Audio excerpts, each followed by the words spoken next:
قرآنی صورتوں کی مختصر اردو تفسیر شہناز کیسر کے ساتھ اس رمضان صرف باب الایمان پر۔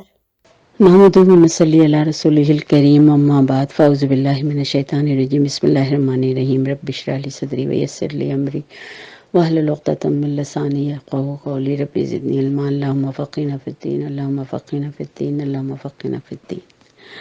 چلیے، الحمدللہ رب العالمین، آج ہم سورہ مائدہ شروع کر رہے ہیں۔ یہ مدنی سورت ہے اور قرآن کی سب سے آخری آیات ہے جو احکامات کے لحاظ سے نازل کی گئی تھی۔ شروع اللہ کے نام سے جو بے انتہا مہربان اور رحم فرمانے والا ہے۔ اے لوگوں جو ایمان لائے ہو، بندشوں کی پوری پابندی کرو۔ بندشوں سے مراد یہ ہے کہ جو کچھ بھی اللہ تعالیٰ نے تمہارے لیے چیزیں رکھی ہیں ان کی پوری ان حدود کی پابندی کرو۔ تمہارے لیے مویشی کے قسم کے سب جانور حلال کیے گئے ہیں سوائے ان کے جو کہ آگے چل کر اس کو ایکسپلین کیا جائے گا۔ اچھا، یہاں پر جو لفظ انعام ہے وہ دراصل مویشی کا لفظ، مویشی ہے عربی زبان میں، اس میں اونٹ، گائے، بھیڑ، بکری سب کو شامل کیا جاتا ہے، اور بہیمہ کا تعلق ہر چرنے والے چوپائے پر ہوتا ہے۔ مویشی کے قسم کے چرندے چوپائے جو حلال کیے گئے، اس کا مطلب ہے تمام چرندہ جانور بھی حلال ہیں جو مویشیوں کی نوعیت کے ہوں، یعنی جو پودے وغیرہ کھاتے ہوں اور گھاس کھاتے ہو، اور یہ ویسے خصوصیات میں جانوروں سے مماثلت رکھتے ہو۔ ہاں، البتہ درندوں، شکاری پرندوں اور مردہ خور جانوروں کو حرام قرار دیا گیا ہے۔ احرام کی حالت میں اپنے لیے شکار کو حلال نہ کرو، بے شک اللہ چاہتا ہے، حکم دیتا ہے۔ اور اے لوگوں جو ایمان لائے ہو، خدا پرستی کی نشانیوں کو بے حرمت نہ کرو۔ جو بھی شاعر اللہ ہیں ان کو ہم بالکل بھی کسی بھی مسلک کے، چاہے کوئی بھی مسلک ہو، اس کو ہم بالکل بھی ہاتھ نہیں لگا سکتے، نہ ہی ان کو برباد کر سکتے ہیں، کیونکہ ہر ایک کے لیے اپنا مذہب امپورٹنٹ ہوا کرتا ہے۔ حرام مہینوں میں کسی کو حلال نہ کر لو۔ قربانی کے جانوروں پر دستداری نہ کرو، دسترازی نہ کرو۔ ان جانوروں پہ ہاتھ نہ ڈالو جن کی گردنوں میں نظر خداوندی کے علامات کے طور پر پٹے پڑے ہوئے ہوں۔ نہ ان لوگوں کو چھیڑو جو اپنے رب کے فضل اور اس کی خوشنودی کی تلاش میں کعبے کی طرف جا رہے ہوں، یعنی جو لوگ مدینے سے یا عرب کے قرب و جوار کے حصوں سے آ رہے ہوں اور وہ اپنے ساتھ قربانی کے جانور لے کے جاتے ہیں تو ان کو شکار کرنا سخت منع ہے۔ ہاں، جب احرام کی حالت ختم ہو جائے تو شکار کر سکتے ہو۔ اور دیکھو، ایک گروہ نے جو تمہارے لیے مسجد حرام کا راستہ بند کر دیا ہے تو اس پر تمہارا غصہ تمہیں اتنا مشتعل نہ کرتے کہ تم بھی ان کے مقابلے میں زیادتی کرنے لگو۔ نیکی جو کام خدا ترسی کے اور نیکی کے ہیں اس سب سے تعاون کرو، اور جو گناہ اور زیادتی کے ہیں ان میں کسی سے تعاون نہ کرو۔ اللہ سے ڈرو، اس کی سزا بہت سخت ہے۔ اللہ کی خوشنودی کے لیے تو کام کرنا ہے، تو لہٰذا اللہ نے جن باتوں سے منع کیا اس پہ کیوں توجہ دیں۔ تم پر حرام کیا گیا ہے مردار خون، سور کا گوشت، وہ جانور جو خدا کے سوا کسی اور کے نام پر ذبح کیا گیا ہو، یا جو گلا گھٹ کر یا چوٹ کھا کر، بلندی سے گر کر یا ٹکر کھا کر مرا ہو، یا جسے کسی درندے نے پھاڑا ہو، سوائے اس کے کہ جسے تم نے زندہ پا کر ذبح کر لیا، اور وہ جو کسی جگہ کسی آستانے پر ذبح کیا گیا ہو، یہ بھی ہمارے لیے سخت حرام ہے۔ نیز یہ بھی تمہارے لیے ناجائز ہے کہ پانسوں کے ذریعے سے اپنی قسمت معلوم کرو۔ یہ جو انفال کے ذریعے اور نجومیوں کے اور یہ جو ہاروسکوپ وغیرہ کے چکر میں ہوتے ہیں، یہ سب منع ہے۔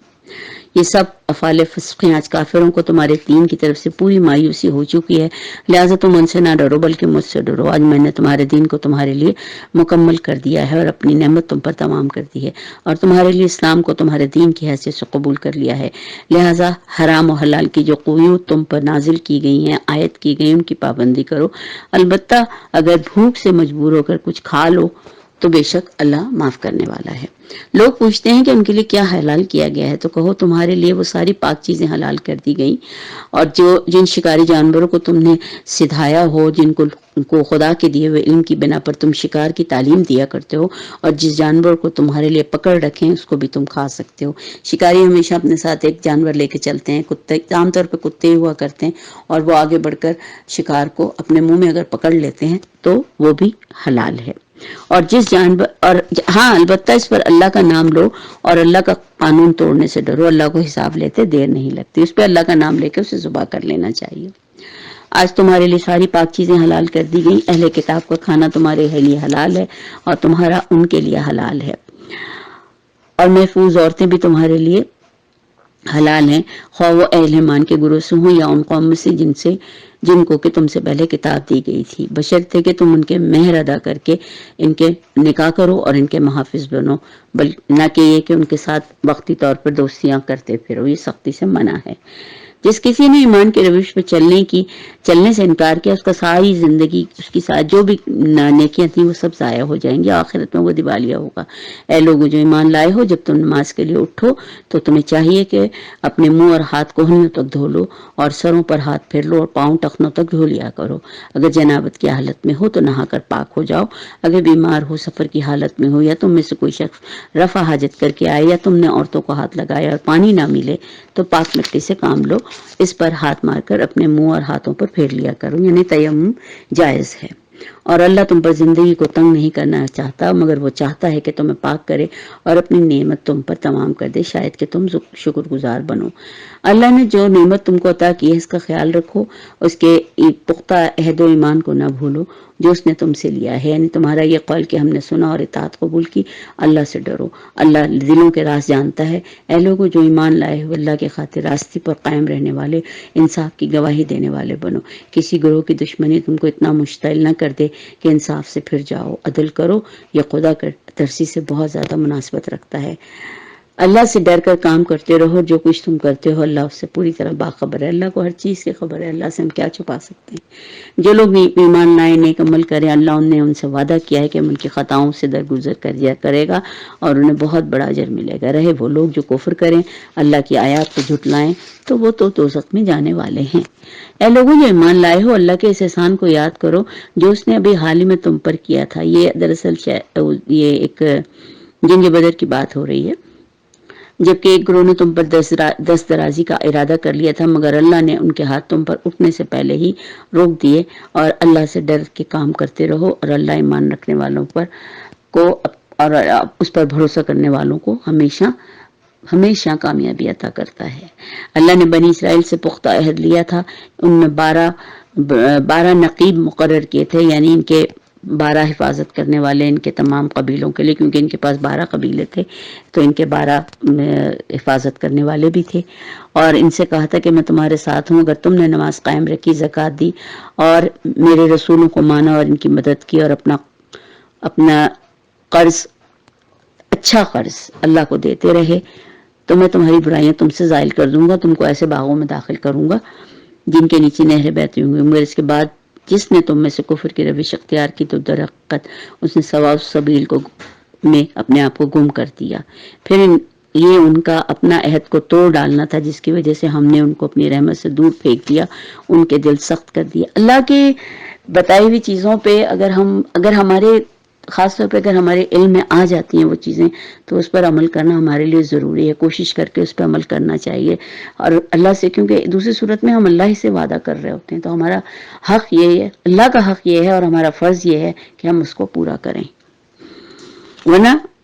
اللہ تو جو چاہے وہ کر سکتا ہے۔ اب ان کا یہ حال ہے کہ الفاظ کا الٹ پھیر کر کے بات کو کہیں سے کہیں لے جاتے ہیں، اور جو تعلیم انہیں دی گئی ہے ان کا بڑا حصہ وہ بھول چکے ہیں۔ آئے دن تمہیں ان کی کسی نہ کسی خیانت کا پتہ چلتا رہتا ہے، ان میں سے بہت کم لوگ اس عیب سے بچے ہوئے ہیں، بس جب یہ اس حال کو پہنچ چکے جو شرارتیں بھی یہ کریں ان سے عین متوقع ہے کہ وہ بہت کچھ کر سکتے ہیں، لہٰذا انہیں معاف کر دو اور ان کی حرکات سے چشم پوشی کرتے رہو، اور ہم لوگوں کو پسند روش رکھتے ہیں۔ اللہ کو بہت پسند ہے کہ اللہ کے راستے پہ چلتے ہوئے احسان کی روش رکھو۔ اسی طرح ہم نے ان لوگوں سے بھی پختہ عہد لیا تھا جنہوں نے کہا تھا ہم نصارہ ہیں، مگر ان کو بھی نصارہ سے مراد حضرت عیسیٰ کے ماننے والے ہیں، مگر ان کو بھی یہ سبق یاد کرا دیا گیا تھا، اور اس کا ایک بڑا حصہ انہوں نے بھی فراموش کر دیا۔ آخرکار ہم نے ان کے درمیان قیامت تک کے لیے دشمنی اور آپس میں بغض و عناد کا بیج بو دیا، اور ضرور ایک وقت آئے گا جب اللہ انہیں بتائے گا کہ وہ دنیا میں کیا کچھ کرتے رہے۔ اے اہل کتاب، تمہارے پاس ہمارا رسول آ گیا ہے جو کتاب الہی کی بہت سی ان باتوں کو تمہارے سامنے کھول رہا ہے جن پر تم پردہ ڈالا کرتے تھے، بہت سی باتوں سے درگزر بھی کر جاتا ہے، تمہارے پاس اللہ کی طرف سے روشنی آ گئی ہے. یہ ایک ایسی کتاب ہے جس کے ذریعے سے اللہ تعالیٰ ان لوگوں کو جو اس کی رضا کے طالب ہیں سلامتی کے طریقے بتاتا ہے اور اپنی اذن سے ان کو اندھیروں سے نکال کر اجالے کی طرف لے جاتا ہے اور راہ راست کی رہنمائی کی طرف ان کی رہنمائی کرتا ہے. الحمدللہ ہمارے سورہ مائدہ کی 16 آیات ہوئی ہیں. ابھی انشاءاللہ میں اس کو کنٹینیو کروں گی.